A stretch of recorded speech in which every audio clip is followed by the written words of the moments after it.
Stand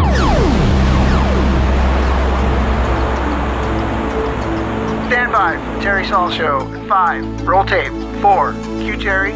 3, bring audio up. 2, stand by. 1, play intro. Stay tuned for the Terry Saul Show, Saltissimo, on Salem's original radio station, 104.3 and 1220 AM, KSLM.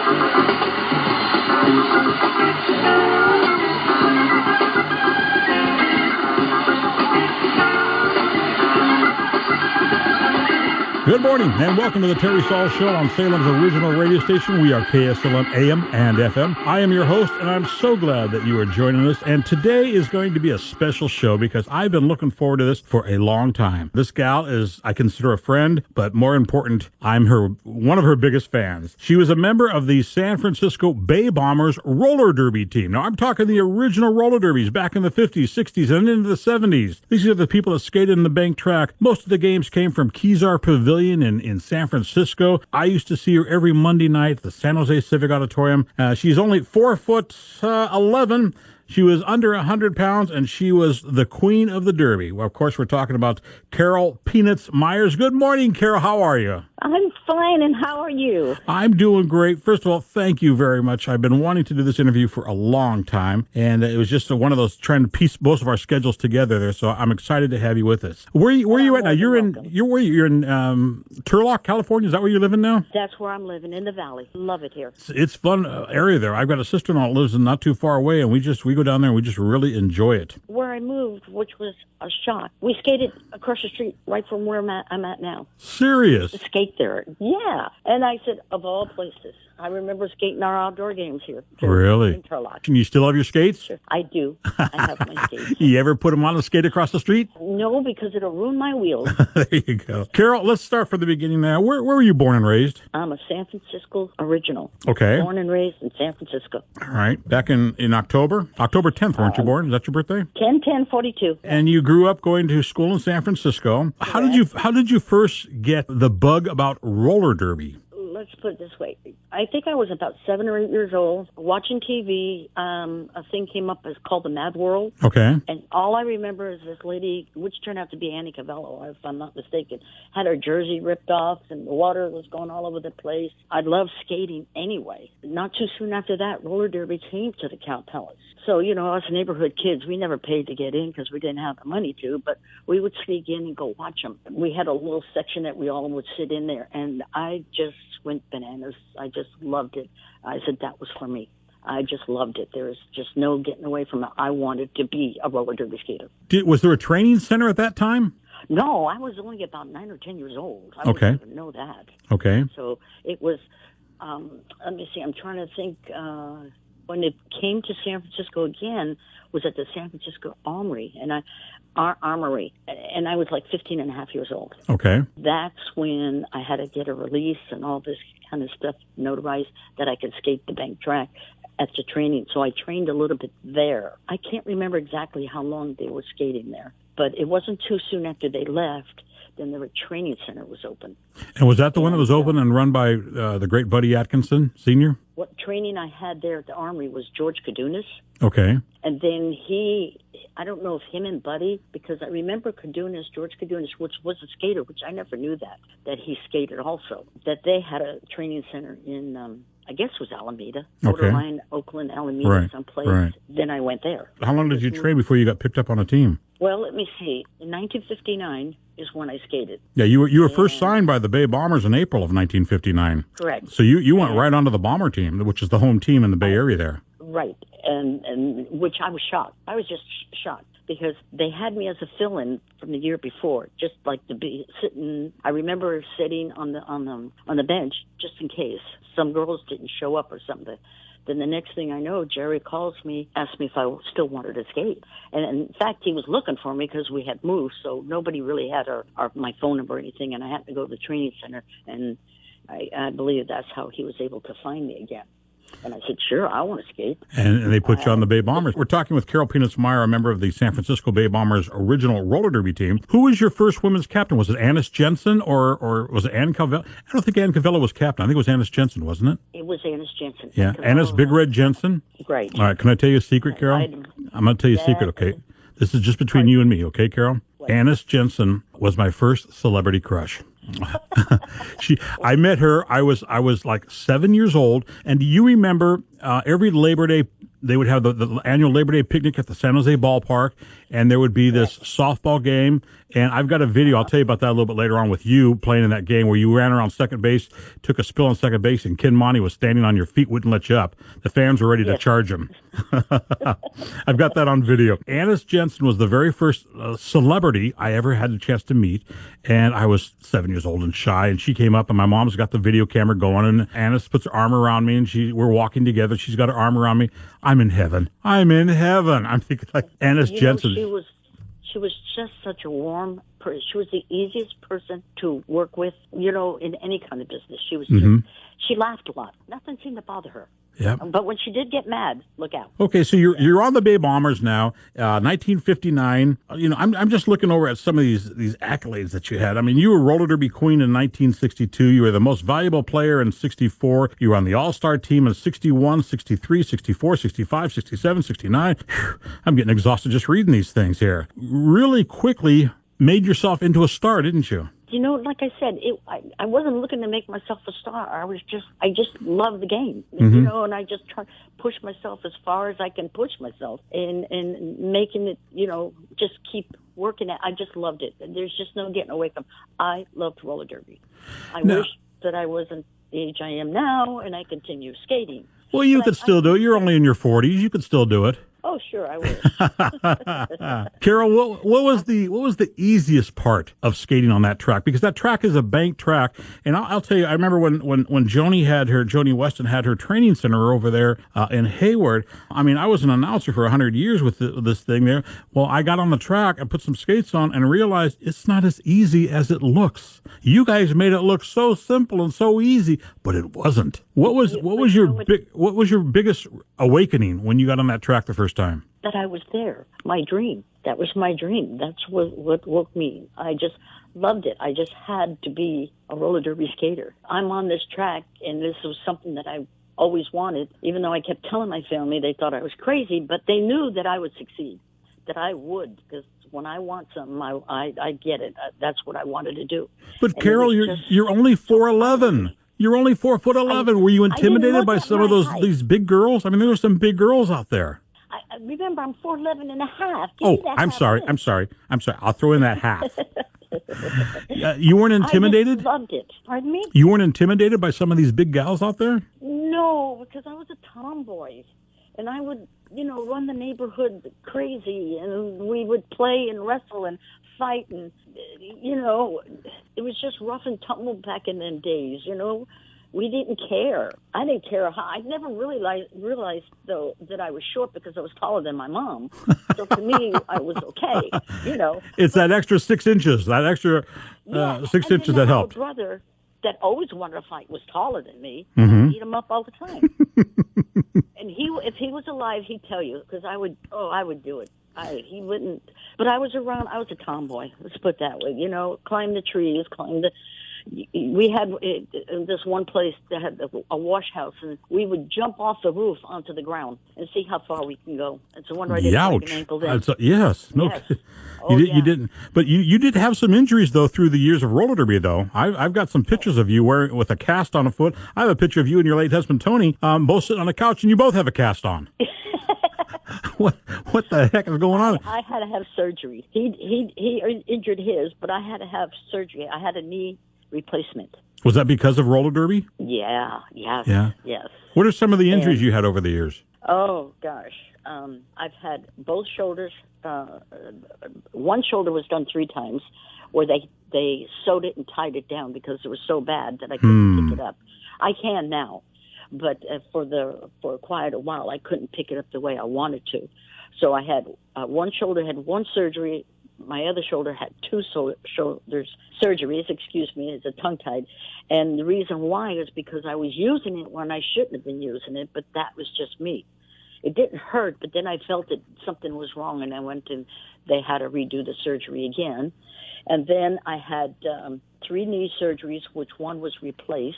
I have both my ankles done because I broke it's like one bone above the ball of your ankle. I fractured them. And I'm not talking about stitches in your head and on your eyes, above your eyes, on my chin. I had a nice one. So, and there's probably more that I can't remember.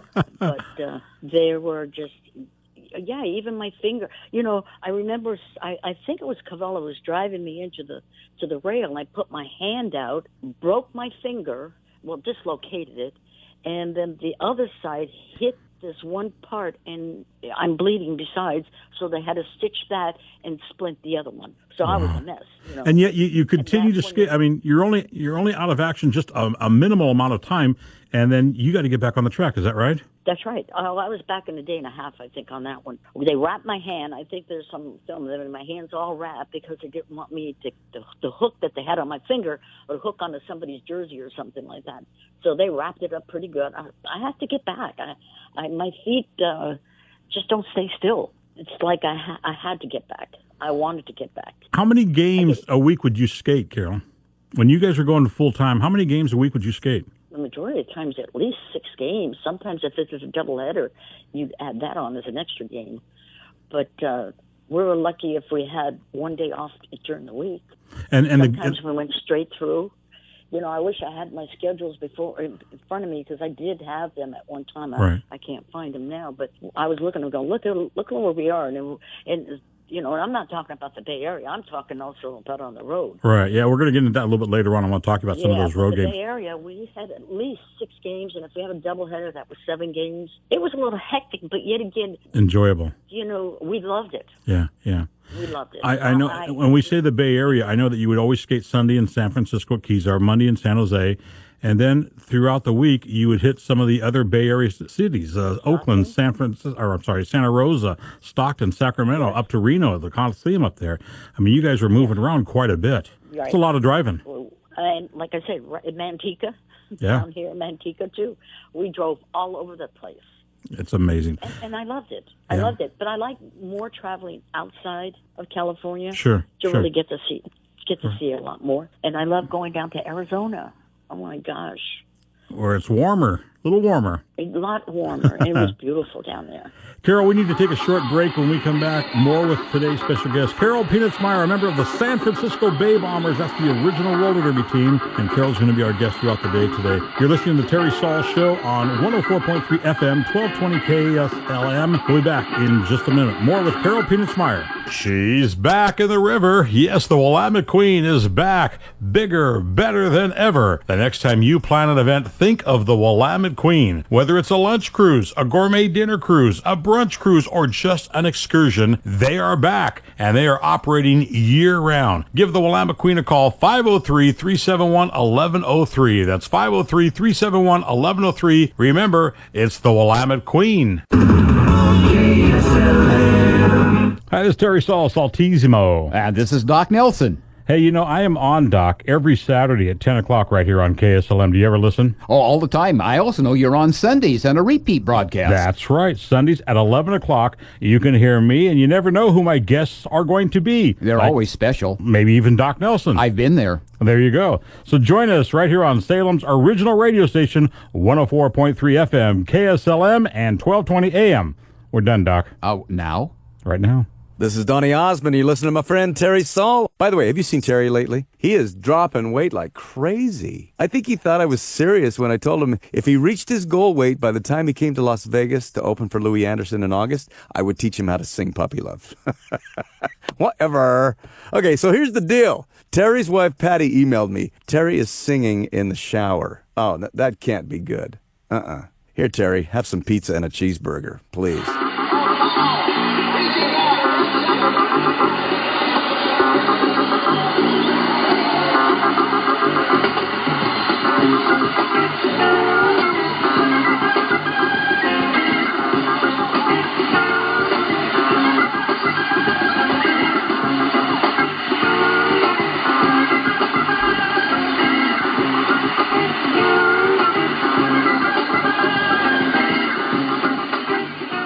back in 5, 4, Q Terry, 2, 1, you're on. Welcome back to the Terry Saul Weekend Show. Today's special guest, a friend of mine, Carol Peanutz Meyer. She was a member of the original San Francisco Bay Bombers roller derby team. This is not the stuff we see today. This is the original roller derby team. They skated throughout the Bay Area, and then in the off-season, they were on the road. And, Carol, those road tours were a little bit rough, weren't they? Oh, they were really rough.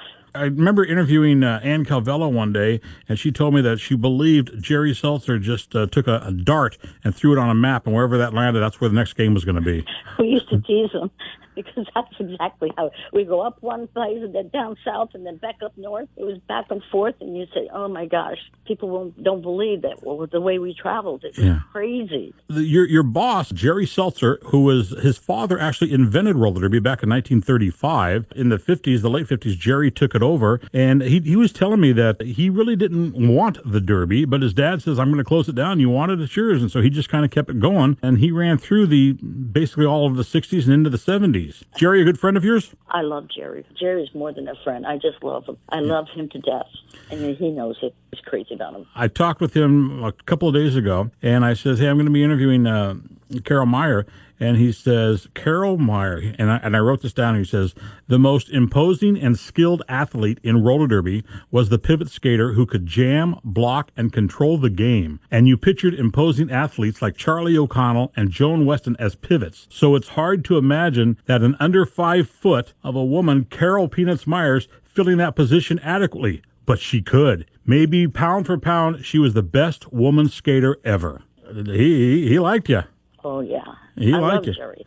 And I enjoyed working with him. He gave me more of a chance to do what I wanted to do because I don't know, he just gave it to me that just go out there and do your thing. And that's what I did. One of the things I love that man for letting me do that. One of the things that Jerry said was, he says, a lot of the skaters had a little bit of a diva attitude, but he said, not Peanuts. She went out there and she skated hard, and she did exactly what we asked her to do, and we never got any attitude from her. When people understand the game, the pivot skater is normally the captain or co-captain or the coach of the team, and they're the ones that are controlling the front. But if they get something happens and they have to go out into a penalty or get injured or something, they have to give that position to somebody else. You wouldn't think twice of grabbing that black helmet and getting out there and holding your own against Jan Vallow, Ann Calvello, Sandy Dunn. It didn't matter. You held your own against them. You weren't intimidated? No, I was intimidated. Hey, I grew up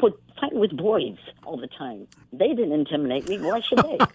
I was the tomboy of the neighborhood. It was crazy, but I was the leader, actually. I had to go out, guys. The boys in the neighborhood would follow me. Like I said, in the projects, we had our own roller derby game, but our track was cement. Yes. So if the cement didn't hurt me, the track isn't going to hurt. I think all of us did that. I mean, I interviewed the great Charlie O'Connell a few years back before he passed, and he used to tell me the same thing, that he would go in the park. They had a park in New York City that they would skate around. Yeah. I remember we had a church right behind us that had an oval-shaped cement slab, and we skated on that. We had our games. Skated against the kids in the other side of the neighborhood. They had their team, we had our team. Really? And the way our parking lot was, we decided who would skate where. And we had fun, though. We didn't have money, but we had a lot of fun. That's it. Carol Myers, you were skating as number 34 for the Bay Bombers when you first started.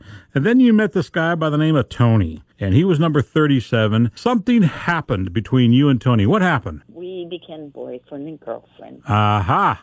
And the thing is I don't know if he knew me because we never talked about it, but I knew him by watching him when he first came out. I saw him skating. But at the time, he was seeing another skater, and of course, I was seeing another skater. And I can tell by the way, I don't know what it was, but I could tell that. I said, oh boy, I'd like to go out with him. It happened. It happened in a strange way, because he ended up going back home to New York, and then my friend who skated also was Jerry Abatello. They were good friends with Tony. So Tony kind of went through Jerry to get me there to her house, and then he called me from back New York. And I was talking to him on the phone, and he said that he'd like to have more of a relationship, because we kind of like hung out together with the Abatellos and the Chumps and everything. Then he left and went back home. Well, I thought that was the end of it. I didn't think anything much of it, but I thought about him a lot. And then when he came out to California, I think Jerry had asked him if we were like a couple. We said, no, we're just friends.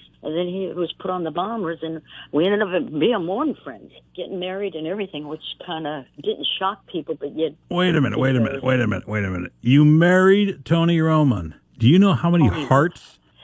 Tony Roman. That's what I said. Oh, it sounded like you said Tony Roma. No, Tony Roman. You broke my brother's heart. And I'm telling you, and he's a couple years older than I was. I remember when I first started working for David Lipschultz doing the games, you and Tony were still skating and my brother came down to a game, and as you were coming off the track, he's telling me, he goes, there she is. And I said, well, go up and say hello. And he goes, no. And I stopped you both, and I says, can I get a picture with you and my brother? And you were so wonderful. You put your arm around him, and I thought, oh, you don't know what you're doing. You're killing this guy. You're killing this guy.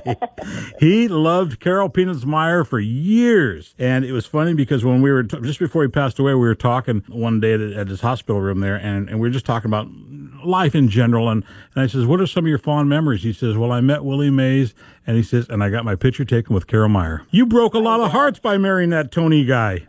Well, what was really funny is that Tony, of course, being from New York, and then he lived down in L.A., for some reason, I forgot what it was. He was living with Jerry and Joe Chump. We were seeing each other off and on. And then one day he said, you got to come over tomorrow, or I forgot what day it was. He said, you got to come over. I said, why? He said, well, when you get here, I'll tell you. I didn't think nothing of it anyway, so thought it was just going to be another day or going out and maybe having fun or dinner or whatever. So we get over there, and I get over to the Chumps, and Tony said, come on, let's go. And I said, go where? He goes, I'll take you someplace. I'm going to show you something. So we went out, and it was a store, and I can't remember what store it was. I know it was a jewelry store. Tony had this ring that he always wore, and sometimes he'd get it cleaned and everything. So that's what I thought he was doing. We went in there, and he says, come over here. And as we're going over there, this gentleman comes out, and he's got these rings, engagement rings, which I wasn't paying attention. And he looked at me, and he says, okay, pick out your ring. I said, what are you talking about? He says, pick out your engagement ring. I want to marry you. I punched him. Carol, you're not supposed to act that way. I said, because it kind of angered me the way he did it. And I said, what are you doing it like this for? And I didn't want him to get down on his hands and knees, but he said, well, that's exactly what he said. What do you want me to do, get down on my hands and knees? I said, no, it's just the way he did it. Carol, we need to take a short break. When we come back, more with today's guest, the rough and tough Carol Meyer. You ask her to marry you, she's going to knock you on your rear. You're listening to The Terry Soul Show, Saltissimo, on Salem's original radio station, 104.3 and 1220 AM KSLM.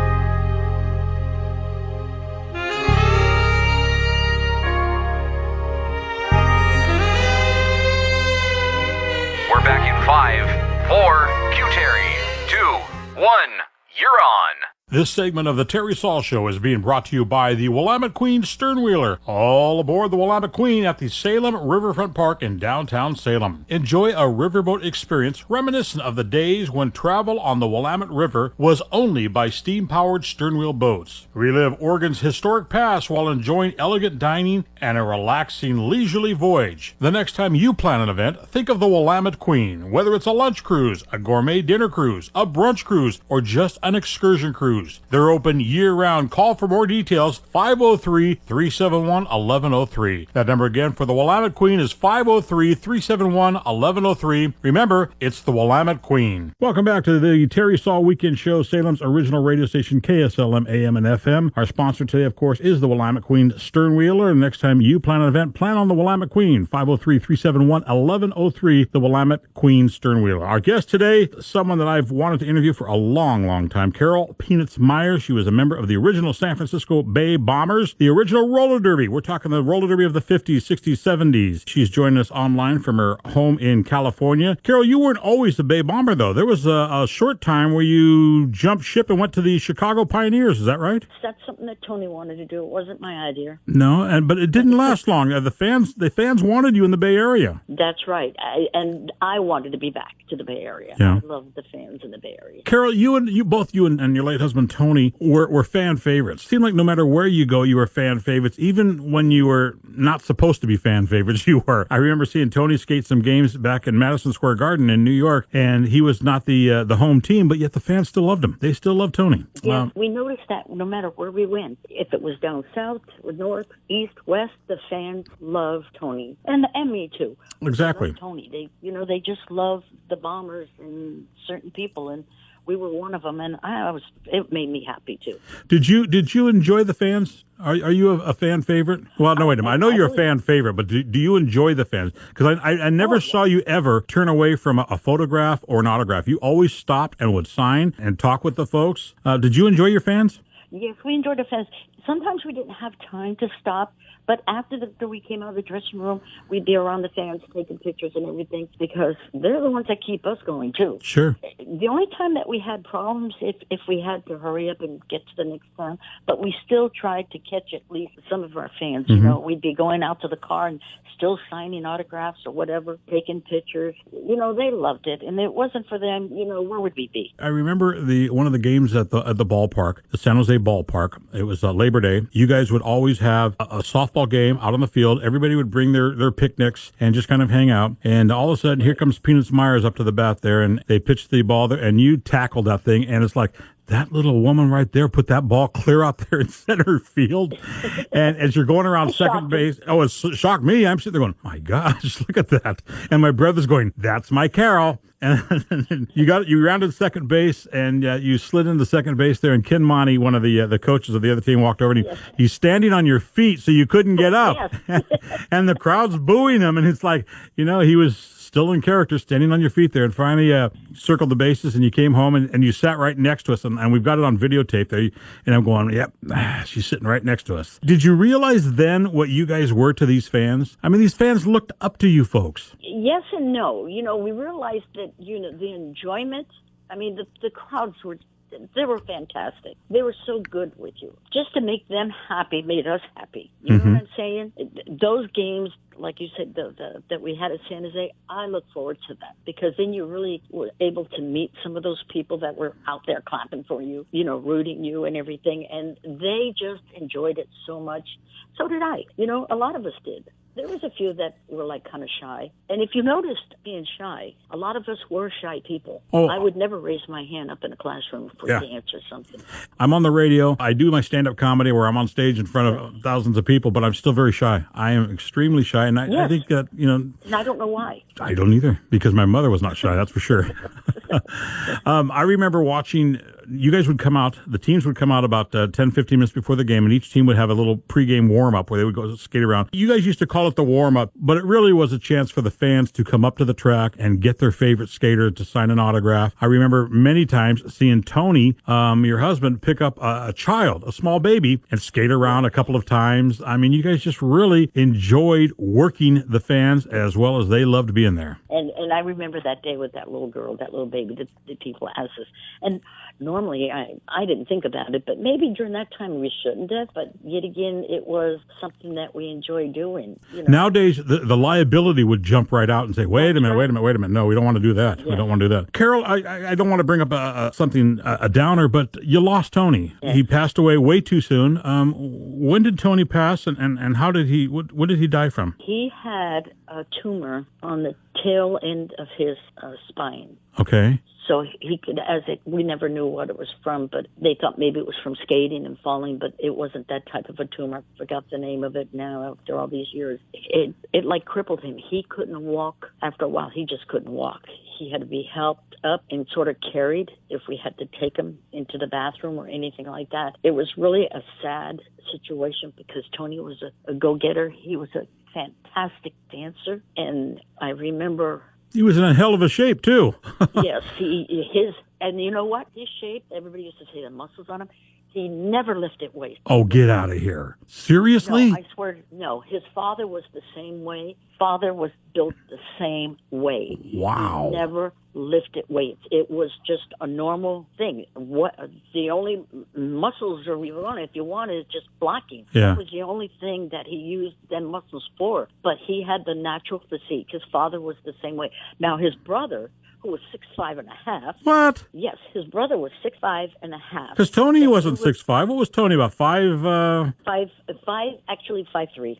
and a half. And no, no, 5'3". See, and everybody goes, do they have the same parents? Yeah. And we said, yeah, because on both sides, they both had tall brothers. Wow. So it was from the same family. You know, when you see them, they go, that can't be his brother. And I said, yeah, it is. Mm-hmm. It is. There's no getting away from it. But like I said, it was on both sides. His mom had an uncle that was 6'2". So that right there. And it was like Mutt and Jeff. Like you, Carol, Tony was fearless out there on the track. He may be 5'4", 5'3", whatever you said he was, but on that track there, he was every bit as tall and as big as those other guys because he didn't back down from anyone. He went after everyone. He was very strong. Like I said, his muscles were natural. They weren't anything with lifting weights. It was natural. He was just built that way. See, now I don't like him. Let's talk about. Everybody thought, they always said, does he lift weights? Never. Well, you know, I remember I was talking to your son Mark about it, and Mark, who looks so much like his father, and I remember I says, how often did your dad work out? And he says, never. And I go, get out of here, Mark. He goes, no, he really didn't. And I was like, ah. I tell you the truth, he never did. Everybody was. They look at you like, yeah, right. Like I said, it was come down the line. His father was built the same, only taller. You know, that was the only thing. His father was like 5. I think it was 5'7". His father. Well, roller derby had not only the big guys, but it had some of the shorter people, such as Tony. There's also some skaters that were just unbelievably talented skaters. Charlie O'Connell, he was your coach and captain for many, many, many years. I interviewed Charlie, not the easiest guy to talk to. But, no, he isn't. I can tell you that right now. You're lucky you have to say anything to him. Well, you know, it took some doing. He had a restaurant there, and we had to go down there several times to get him to finally to agree to it. But he had some heck of stories. But there was hardly anything he couldn't do on skates when he wanted to, right? No, there wasn't anything. See, I remember Charlie, and I told him about this when he was on the Westerners.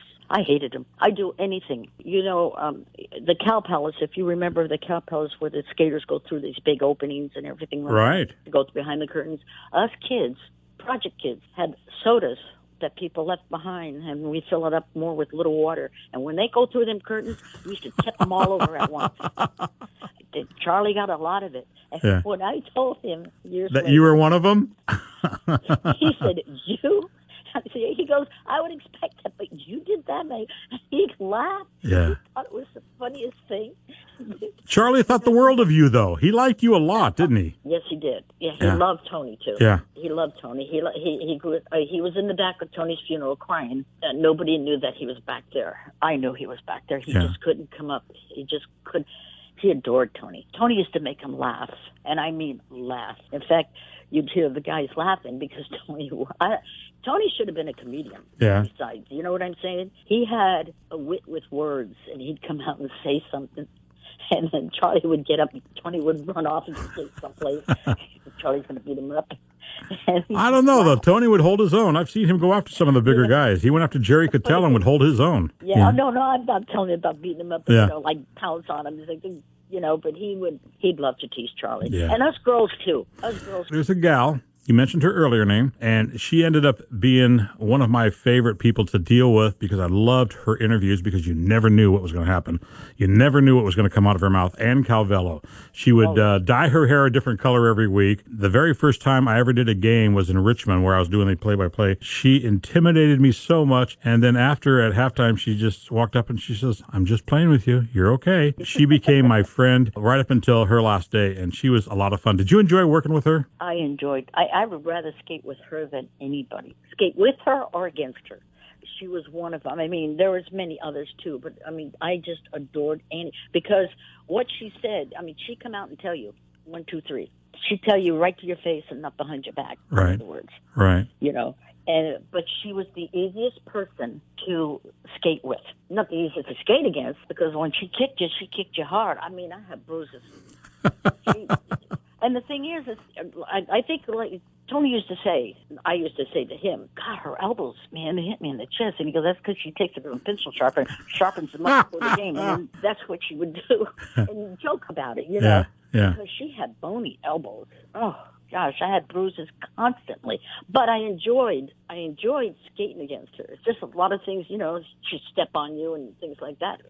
What are you going to do? You know, that's just part of your job. My wife is into quilting, and we made her, you know, Annie was, of course, into lions, and my wife made her a lion quilt. Yeah. She had that right up to the end there, and she was just such a sweetheart.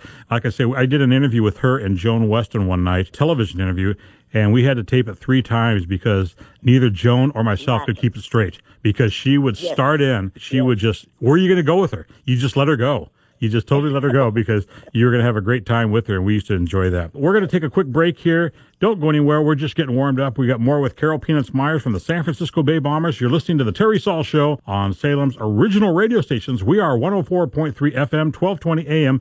We are KSLM. Back in a moment. You're listening to the Terry Saul Show, Saltissimo, on Salem's original radio station, 104.3 and 1220 AM KSLM.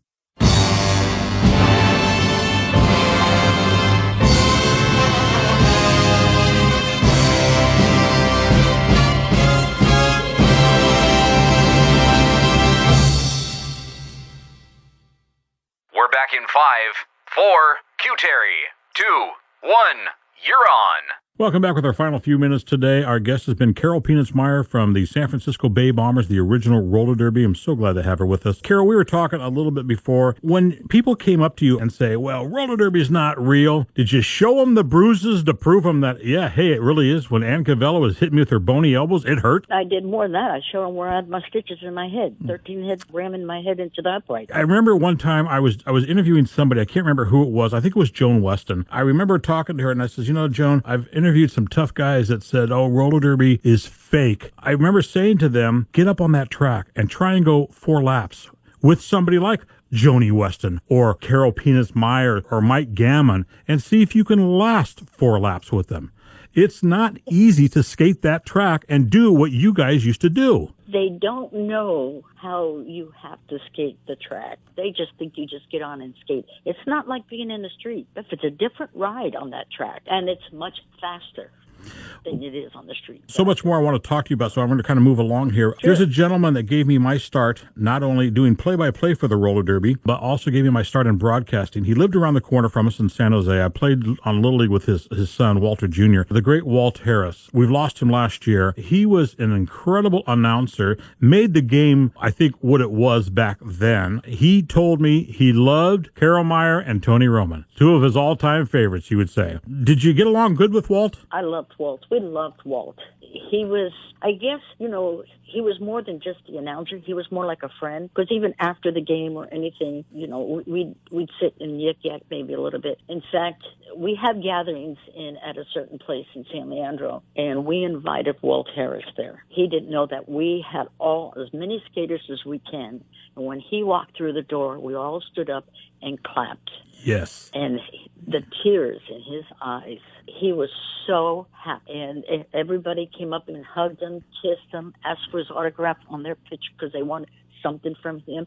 It was prior to him passing away, and he had the best time of his life. He just thanked us more than once, and he also online he would tell me how wonderful it was and everything. We loved the man. Yeah. We even made fun of him like Annie Cavella would. Sure. You know, we actually loved that man. You know what I liked about Walt? Nicest man. Yeah, exactly, right there. You just said it. He was a nice guy. Nicest. He was just a nice guy. He was an everyday Joe. Yeah. You know? Yeah. He was just like that. He never had his chest sticking out because I'm an announcer. He was just like an everyday person. And you couldn't help but like him. Exactly. You know? And like I said, Cavella used to tease him a lot, but he loved it. Sure he did. Let's look at some of the other skaters that you skated with and against. A gal that would give you a run for your money and you stayed up right with her was Judy McGuire. She was about the same size of you. You skated with her for many years. You skated against her for many years. Yes. What are your thoughts on Judy McGuire and her husband, Mike Gammon, who also would pretty much be compared to Tony Roman. Fantastic skaters, both of them. Both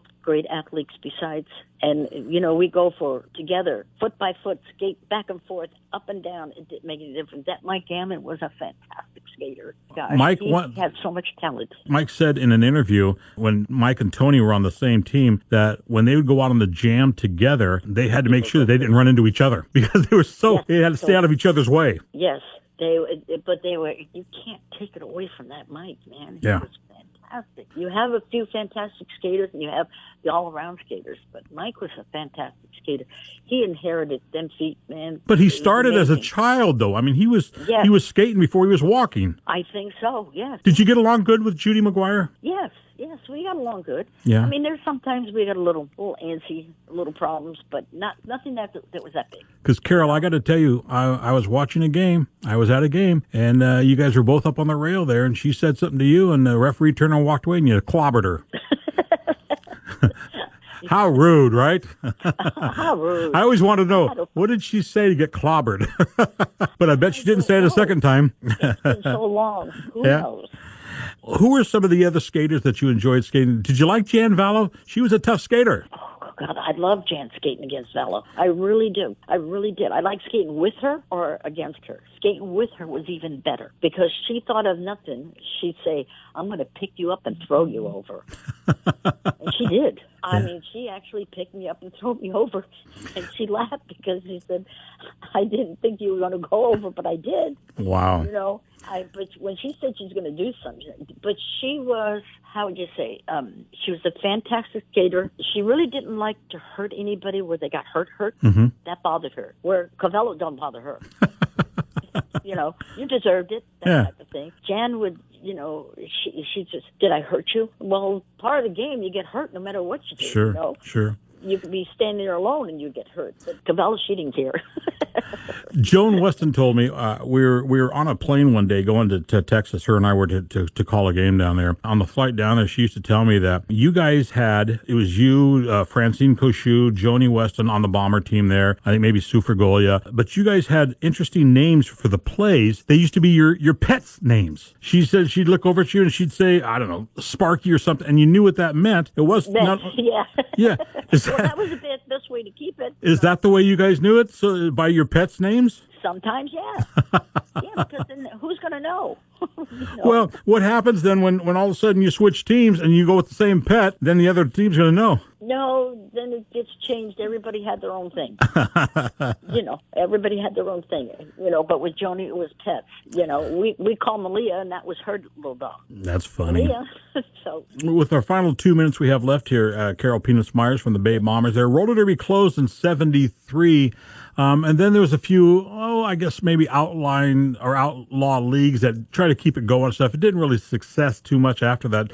David Lipschultz had the IRSL for a few years, skated for them for a while. Do you miss the action and skating it? All the fun? My body doesn't, but my feet do. Are you sore? Do you hurt from skating? No. Back then, I mean now. I mean, do you have any existing injuries that, this still hurts? Well, I got a fake knee. That's the thing that really bothers me. Mm-hmm. So stiff in the morning. I do have the aches and pains in my shoulders. I had them operated on, so they're a little stiff in the morning. And then I wonder, maybe if it's old age for crying out loud, but my back really hurts me. But like I said, I don't know if it's from the skating.